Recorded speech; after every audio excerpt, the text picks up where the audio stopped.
How to set Safari as my default browser in iPhone 16e.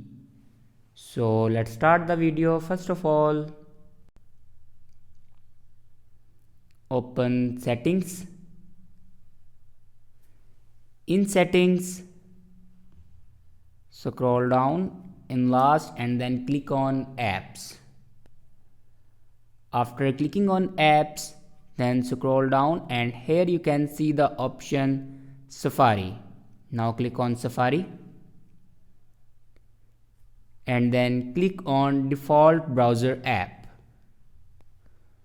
Now here you can set your default browser as Safari. If you have any browser here and if you can select another browser, then simply select Safari.